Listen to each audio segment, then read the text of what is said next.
What would change in the world if you, me, and everyone choose to feed the wolf of possibilities instead of the one of doubt, distrust, and despair? The way I see it, our point of view creates reality, not the other way around. Somewhere deep within, I think we know that. In this podcast, I am daring you to claim this remarkable superpower. Join us and be inspired by trackers, explorers, and finders of possibilities from the multiverse of hope. Welcome to the podcast, Feeding the Wolf of Possibilities, with your host, Katarina Valentin. Welcome to today's episode of Feeding the Wolf of Possibilities. And today we are exploring the ever-evolving and awe-inspiring possibilities of biohacking. So as my guide, I've invited Acie Rae, an enthusiast of living who continuously researches, studies, tests, tweaks, hacks, all things biohacking, personal development, physical enhancement, mental optimizations, full body efficiency, productivity, health, and thrival. Wow. Welcome, Acie.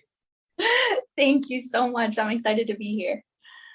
So let's dive in. What is biohacking? Dun, dun, dun, the question everybody asks. And biohacking can mean so many things. There's an epically broad range of this spectrum. A lot of people, when they hear biohacking, they ask me, so are you gonna bring people into a lab and, like RoboCop them? And like, no, that's not where I'm going with biohacking. What I look at with biohacking is it's hacking your own biology to cultivate the experience of living that you'd actually like to have. We are all navigating this biology that is absolutely magical and intelligent and intuitive and very robust. And at the same time, we often feel like we're at the effect of our biology, of the inner goings on of our body. And I really like to look at the possibilities with hacking that for optimization. And it can mean anything from hacking your sleep so that you've optimized your sleep, you've optimized the kind of foods that you eat and when you eat them and how you train and the thoughts that you think and how you navigate your entire world. And the point being of biohacking, the point is that it optimizes your quality of living so that you actually enjoy being here, because this planet is absolutely phenomenal. Why wouldn't you want to enjoy being here as much as possible? So that's my version of biohacking anyway. Well, it's interesting in the way that I often talk about the body as a sensory organism that we use to experience life on this planet with. Like if we didn't have our body, we couldn't experience so much of everything this planet offers. So I totally get that part. So how do you view the body? Like, what is the body for you? Well, like you put it really well. I love that definition also, the sensory organ. Like it's the vehicle with which we get to experience this world. And all of us have a completely different body. We have a different experience navigating life with our bodies and also like what our bodies can and can't do. And instead of that's really why I love looking at the quality of your experience, because it's not like it's not that every single body can do every single thing, but it's how do you experience the experiences that your body can provide you. And so body is this vehicle that you, the being, get to be in while you're here. So that's how I would say your body. A lot of people say meat sack, and that makes me laugh also, just for the record. How did you start doing this? Biohacking? Yeah. How did you get into all of this? Where did it start? Where did it start? Actually, when I was a kid, I used to, I am not a chef and I don't really enjoy cooking, but I love little experiments. And I remember being in the kitchen one time. I was very young, less than 10, and I was trying to figure out I wanted to make my own gum because I thought it would be more efficient, and I wanted to make my own ice cream because I was like, there's snow outside. It's more efficient if can't we just use that? It's cold, those kinds of things. And I used to just geek out, even as a little kid, to optimizing anything and everything. Even we had a trampoline, and I tried to devise this swing so that people of different sizes could easily step onto the trampoline. Like, I just liked optimizing things. And my autistic brain has this whole like system headquarters thing that I see systems with up here. Iron Man, when he goes into his studio, for lack of a better words, it's his garage, I think, but epic garage. But he has like all these different screens and systems and stuff that he's moving his information around. That's how I think a lot of the time. So I love efficiencies, and I've always geeked out to optimizing any bit and piece that you can. And so I've really always done it. And then when I was studying for school, in like prepping for university, and then I was in pre-med and university for a while, also just optimizing anything that I could for my body's health, but also study tips and tricks and just habits in general as well, so that I could be more efficient along every path. Even something as simple as like putting my sneakers out in the morning so that I would put those on first, like little habits and stuff. And then I got more and more excited by the ability to enjoy the heck out of your body instead of feeling like you're stuck in it. And then that kind of transitioned into me focusing more and more on specifically biohacking, because I think we all have a very interesting relationship with our bodies, and it's very everybody is navigating this path that nobody else is navigating. Like, it's your very own path that you're navigating. So the way that you optimize a sleep schedule might be completely different to how I optimize it, but we're both incredibly happier if we do optimize those systems, but you're navigating this thing completely on your own. So it's actually quite fun to learn how to optimize that. So that's why it's this continuous evolution of me geeking out. It never gets old.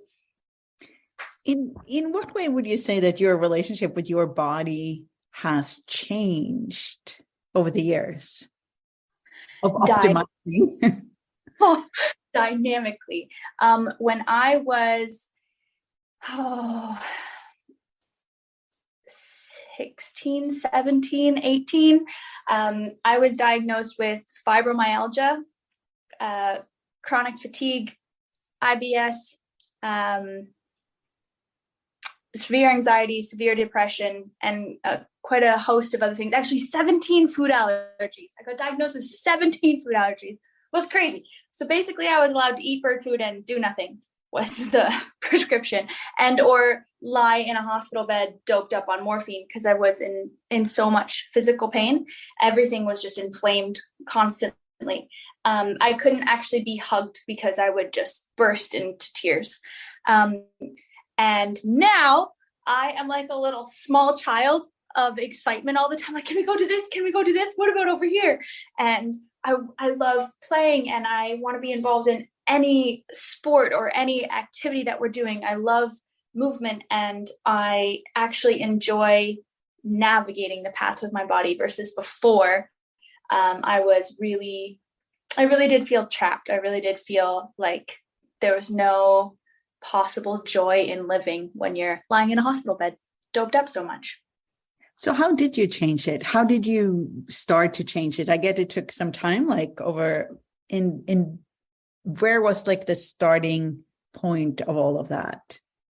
I mean, like you said, there was a lot that contributed to that change, but I had been attempting to change it for a very long time, going to every possible specialist and different type of physician, and the natural doctors and the Eastern this and the Western that, and doing everything, and nothing was changing.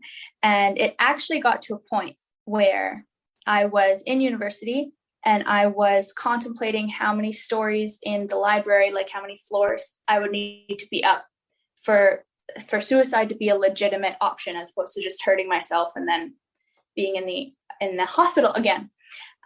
And I finally put suicide on the table as a legitimate, like, okay, if you're that not okay, if this is going to be life, then let's put that on the table.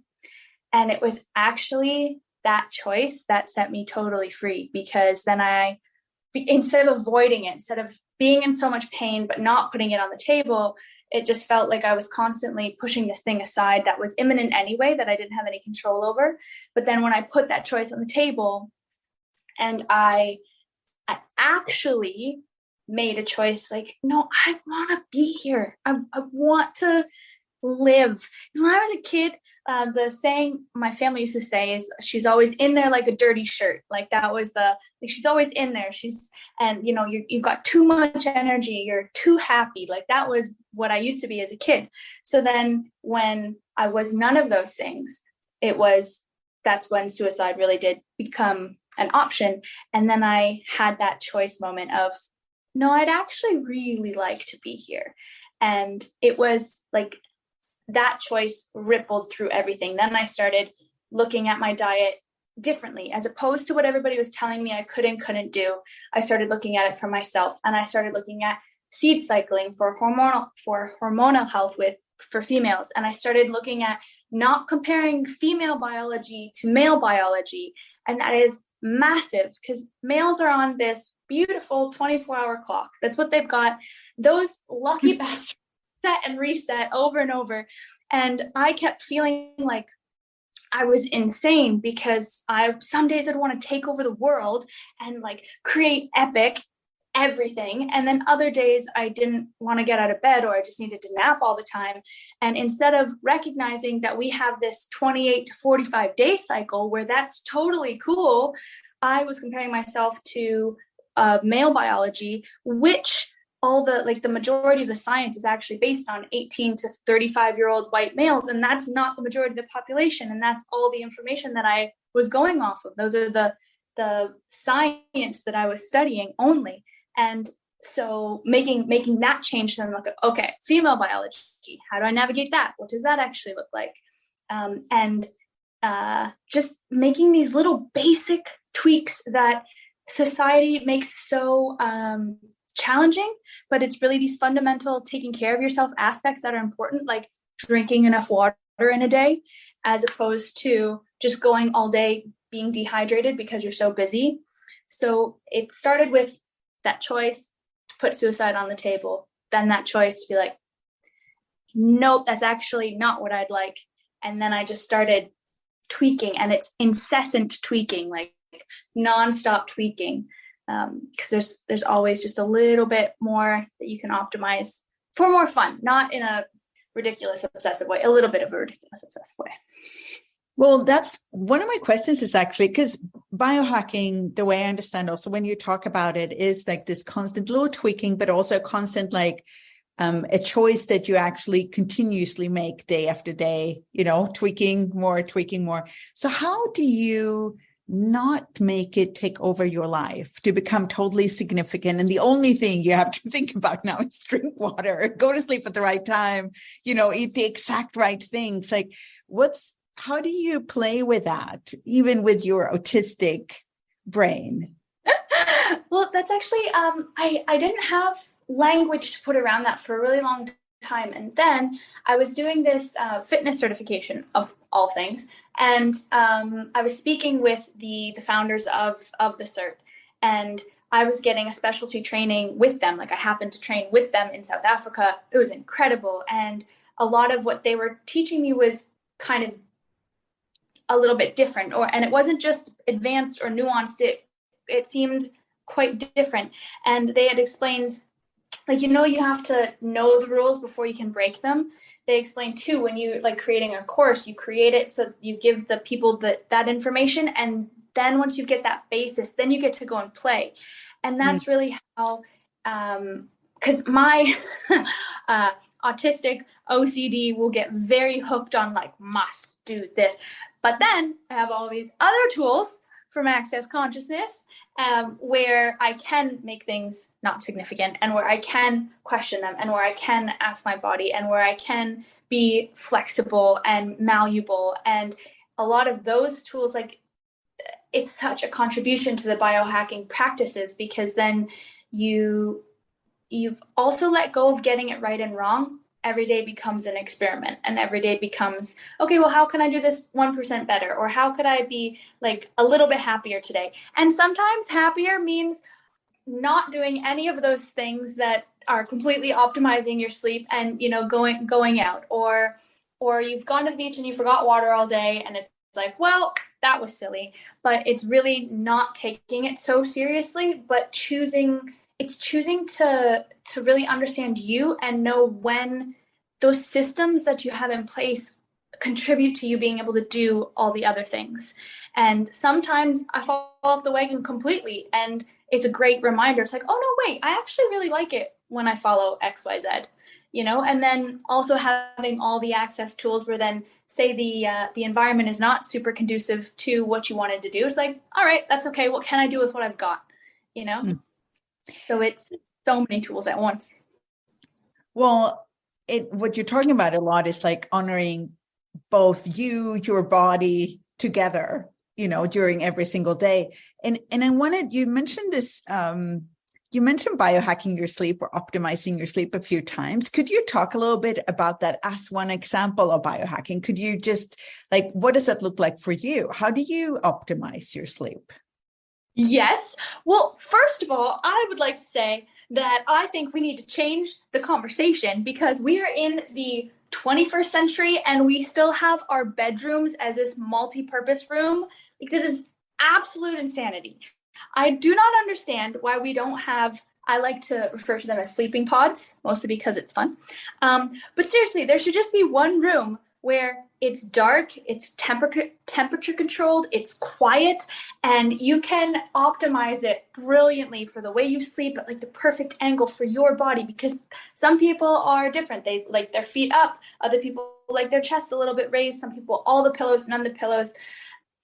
Anyways, optimizing sleep, we do it so we've set our environments up in a way that is so not conducive to what we know is actually beneficial. And the sleeping pods is just a really great example. The dorm rooms where you're supposed to be eating and sleeping and studying all in the same room is really not optimized in any way, shape, or form. And I realized that we're not all going to rebuild our houses to have special sleeping pods, which I think we should, but I get that we're probably not right now. But something as simple as making sure that you can drop your core body temperature before you go to sleep. So even if that's taking a really nice hot shower 30 to 90 minutes before you want to go to sleep, so that your core body temperature will drop before you get into bed. Things like optimizing your wake time and how you wake, so that you can sync your circadian rhythm, so that going to sleep is way easier, that you don't then suffer from onset insomnia. And there was something else I was going to say about sleep. It really is our environment, the nature nurture conversation is in everything science, and the environment with which you sleep is so important. So if you can just simply not do things in that bedroom except sleep, that's going to change so much. That's actually a hack for people who have insomnia. I had chronic insomnia for over a decade. I genuinely don't think I actually slept. I obviously did, because I'm alive, but the quality of my sleep was so poor for over a decade. But if you're not tired, lying in bed isn't really going to be useful. So if you get up, leave your bedroom, go do the things until you feel tired, then come into your bedroom again, so that you start associating bed with, this is where I rest, this is where I sleep. But right now that environment is not set up. Our environments are not set up that way. So what's your sense about sex and bedrooms then? Would you say that you should have sex outside the bedroom so that the bedroom is actually for sleep, or? There's something I'm genuinely curious about, because I have heard, not conflicting, but I have heard different opinions about it, where some people say, okay, make the bedroom, the bedroom is for sleep or sex. Those are your options in the bed. And then people have different sized bedrooms, so their bed is half their closet in the day, or it's half these other things.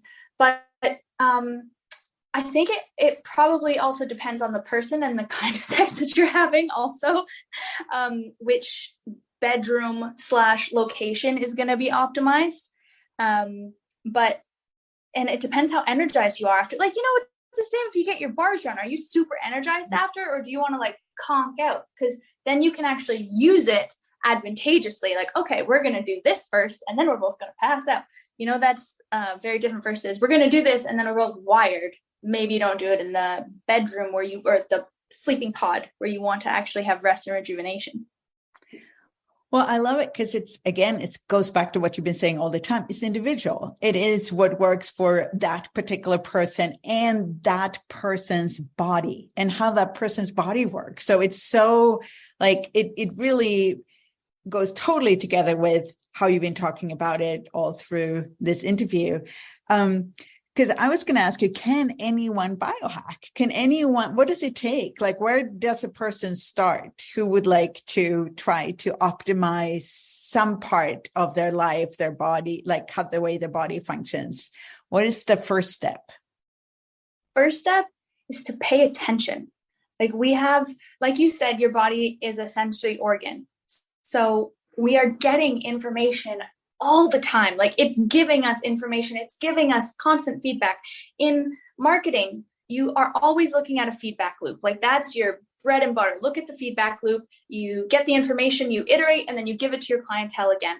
Our bodies are doing that for us constantly. So if you actually started paying attention to the inputs, like, okay, this is when I went to bed. How did I feel when I woke up? Did I wake up to alarm? How did I feel when I woke up without an alarm? I ingested this food. How did that feel? Did I eat? Did I actually eat, or did I inhale the food? Did I drink any water today? How did that make my body feel? Have I moved enough today? Like, it's genuinely starting to pay attention, and then pick one beneficial practice. If you want to start actually being hydrated, which will contribute to a number of other biological functions, but actually start drinking water. And again, be nice to yourself, like start sipping on water. Don't chug 5 liters right in a row, start drinking water. If you're a female, look into seed cycling for your hormone health. It's a game changer, and it's so simple. If you are like a male, so you're on that constant 24-hour clock, do the actions that you're taking actually optimize? Are they actually optimized for how you'd like to be living? Meaning, are you working out at the time that works best for you? Are you sleeping at the time that works best for you? And a lot of the pushback I get when I speak to clients about this is they're like, well, I can't just construct my whole life. I've got work and a family and this, that, and the other thing. It's like, yes, those are true. But if you change the perspective of, you don't have to fit you into those very rigid structures. If you actually look at how you can optimize yourself to work with those systems that already exist, say, for example, you have to be work at X time, you can still train yourself to not have to wake up to an alarm so that you can, still make it to work on time. But it's changing the perspective that you're operating from, like, well, this is what I'm limited by, or, okay, how am I going to optimize myself? And then these are the systems that I also need to work with. How can I make that happen? It's asking a lot, paying attention and asking way more questions instead of deciding that you're already at the effect of something. It's like it's investigating, discovering. I get that one of the things that it would take is to be curious. Because if you're not curious, you're not going to get anywhere with this, because it really requires a tenacity of curiosity. Yes, very much so. And also like an absence of judgment, like a massive absence of judgment, total absence of judgment if possible. And I go to bed asking myself a question all the time, but one of them is, did I learn anything new about myself today? Like, how can I optimize that? Where it's like, wow, I didn't drink enough water today. Oh, it's because I made XYZ choices instead of these choices. Cool. How can I do that better tomorrow? As soon as we judge ourselves for, I didn't sleep and I didn't do this and I didn't, like, it becomes no fun at all. But that tenacity of curiosity is fun when there's an absence of judgment. Then it becomes this exploration, and you're like a little kid on an adventure. Like you get to discover, it's constant discovery zone. And if you're in constant discovery zone or discovery mode, then there is that absence of wrongness, because you're just looking, you're just seeing what's possible. And you build like private practices all over the world, and you work with international companies, and you go to conferences and talk about this.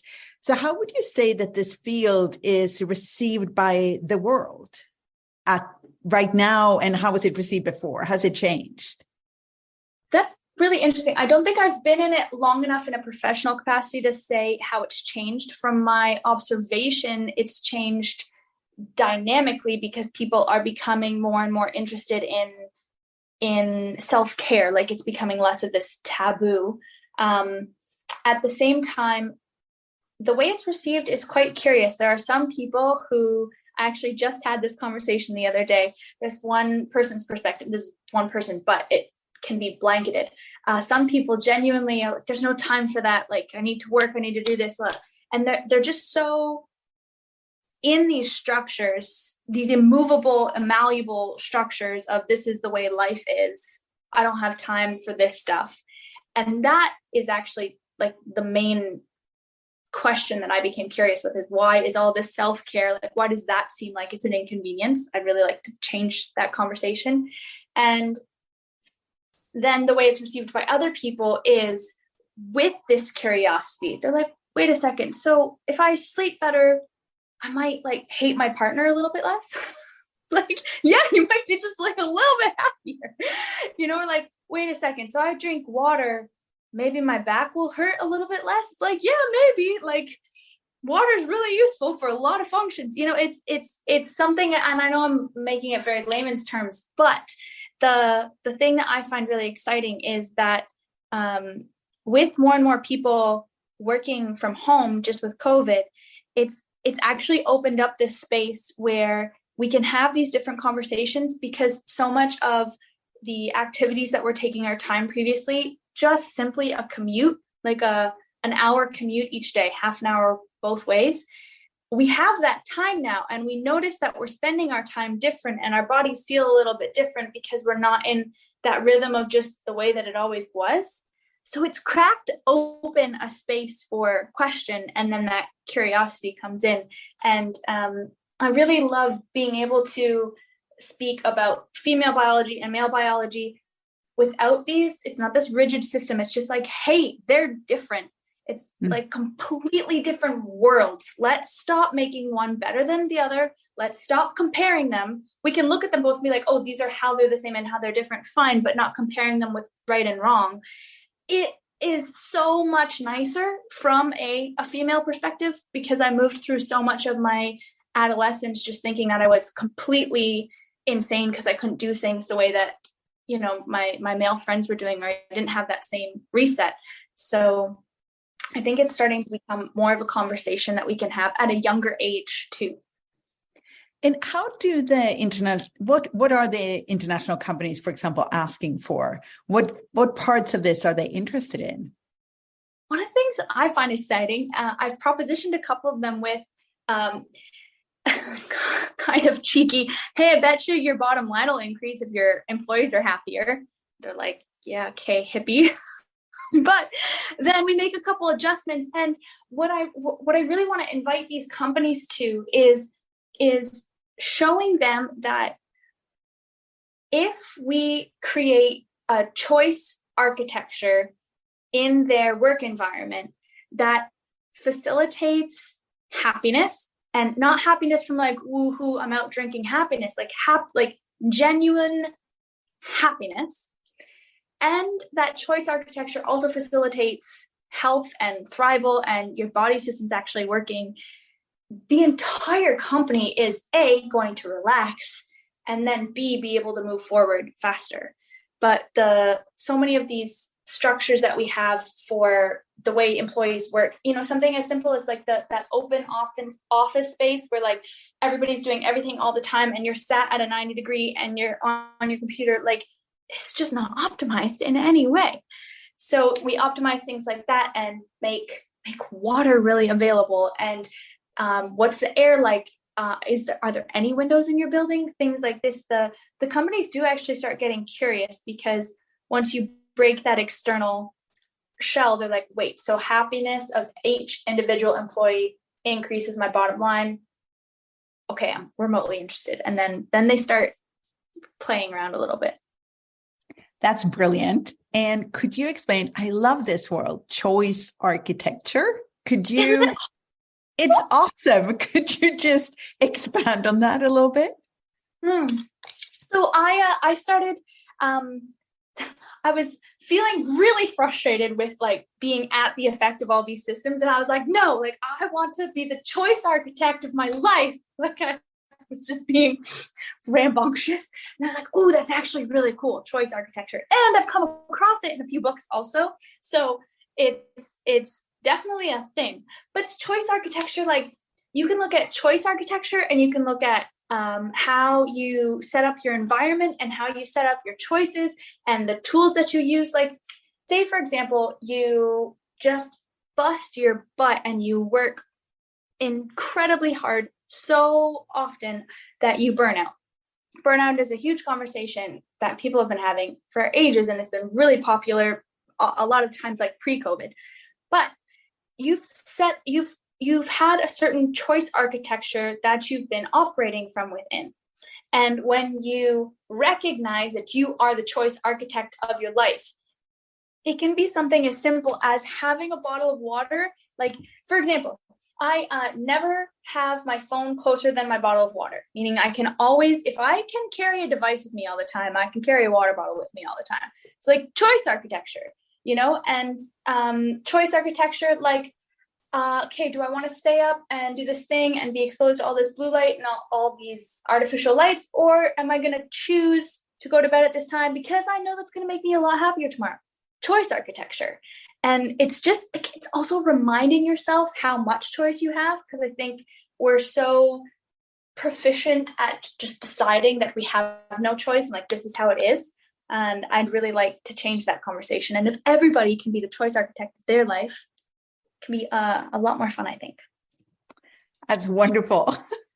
So finally, what's next for you? And what would you say is next for biohacking? Dun, dun, dun. Biohacking is going to take over the world and everybody's going to be happy. Hopes and dreams fires around maybe. But what's next for biohacking? I would love to see so many conversations change, like about self-care. I'm not a super fan of the word because it comes with so many funky connotations. But if we can stop making self-care such an inconvenience and it's like this other thing that you have to add to your list on top of this already massive list of to-dos, if we can change that conversation and we can start enjoying the practice of self-care, i.e. biohacking, like optimized biohacking for you, I think that if that was next, and also if we can create sleeping pods instead of multi-purpose bedrooms, that would be great. And I'd like to see these biohacking conversations be had at like a really early age, because kids are brilliant. They know how much to eat, when to stop, all of this. Like they really do. If you give them choice, they're intelligent, their bodies are intuitive, and they will listen to them. So if we can actually learn to facilitate that knowledge, like that innate knowledge from a young age growing up, having that you're actually allowed to bring your water bottle into classrooms with you, things like that. I think that we could really change the way that the next generation grows up, where self-care is just, it's an obvious, it's not this extra thing that you have to do. That's perfect to end on. And if people want to find out more about you or biohacking, where would you tell them to go? I would tell them they could check out hackinghappiness.com. That's my website. And you'll find everything there. Thank you so much, Acie. You are a brilliant guide to biohacking and to how we optimize this sensory organism that we experience the earth through. And what else is possible now? Thank you very much for having me. I'm truly, truly grateful and honored. Thank you so much for listening to my podcast, Feeding the Wolf of Possibilities. I hope you have more space in your world now. If you would like to listen to earlier episodes, share with other people, or subscribe, please go to Spotify, iTunes, or visit katarinavalentin.com/wolf.